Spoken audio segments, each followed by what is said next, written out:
Sejak peristiwa geger pecinan pada tahun 1740 dan dengan adanya perlakuan bahwa orang Tionghoa harus tinggal di luar tembok Batavia, maka Glodok mulai terbentuk dan menjadi pusat daerah pemukiman orang-orang Tionghoa atau disebut pecinan. Sebelumnya sekitar tahun 1650, beberapa pemimpin Tionghoa mendirikan kelenteng-kelenteng untuk menghormati para dewa di daerah Glodok, seperti kelenteng Ching Te Yuan atau Kim Tek I dan kelenteng Tan Seng Ong, di mana pada saat itu Glodok masih agak kosong. Dalam perkembangannya, Glodok yang awalnya adalah tempat isolasi justru menjadi pusat perekonomian dan perdagangan. Glodok saat ini ada beberapa bangunan yang telah menjadi bagian dari wisata sejarah pecinan Glodok, seperti Pancoran Tea House yang menjadi landmark dan gerbang masuk Pancoran Glodok guna mengenang Kapitan Tionghoa Ganji dan istrinya. Dan juga ada Gedung Chandranaya yang menjadi bagian dari sejarah pergerakan kaum Tionghoa dalam bidang pendidikan, sosial, dan kesehatan. Untuk wisata religi ada kelenteng Ching Te Yuan, yaitu bangunan ratusan tahun yang telah menjadi saksi kehidupan Tionghoa di pecinan Glodok. Ramai dikunjungi untuk ibadah dan semakin dipadati pada hari-hari perayaan umat Buddha dan Konghucu, dan juga ramai pada tahun baru Imlek dan Cap Gome. Dan ada gereja Katolik Santa Maria de Fatima, sebuah gereja unik dan satu-satunya gereja yang berarsitektur Tiongkok. Tidak jauh berjalan ada kelenteng Tua Sebio dan di pinggir kali ada kelenteng Tan Seng Ong. Berjalan 1 atau 2 kilometer ke arah barat akan kita temukan Kampung Pekojan atau Kampung Arab dengan beberapa masjid yang berusia ratusan tahun. Sebagai daerah perdagangan, pecinan Glodok adalah urat nadi perdagangan Jakarta sejak ratusan tahun lalu.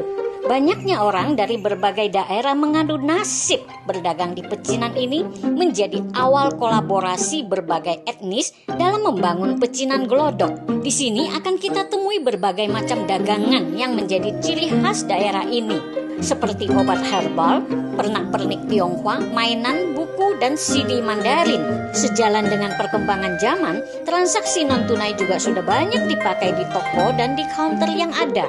Jadi kalau mau beli oleh-oleh atau cindera mata, tidak susah ya guys. Mulai dari pasar tradisional Petak Sembilan, kios-kios mewah di Pancoran Chinatown Point, dan juga kios lama di Gedung Chandra.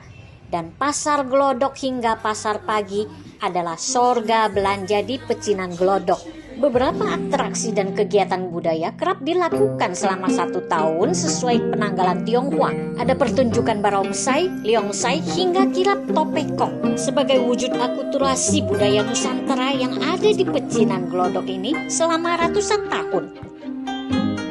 Wisata kuliner adalah penyemangat dari kegembiraan kita menelusuri jalan-jalan guna melihat sejarah di pecinan Glodok.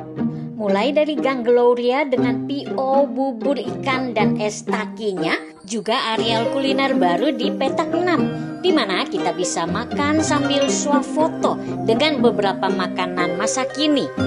Di seberangnya juga ada Gedung Pancoran Chinatown Point dengan beberapa areal kuliner indoor di lantai 2 dan juga outdoornya yang persis di samping gedung. Menjelang sore hingga malam hari, di sepanjang jalan Pancoran akan mulai bermunculan makanan jalanan yang jual dalam gerobak seperti nasi ulam, soto, sop kaki, bakso, dan lain-lain. Pecinan Glodok adalah permata pariwisata yang merupakan hasil kolaborasi seluruh etnis yang ada selama ratusan tahun. Melalui penerapan standar CHSI, yaitu yang bersih, sehat, aman berwisata, dan berwawasan lingkungan. Mari kita jadikan pariwisata pecinan Glodok untuk kita semua.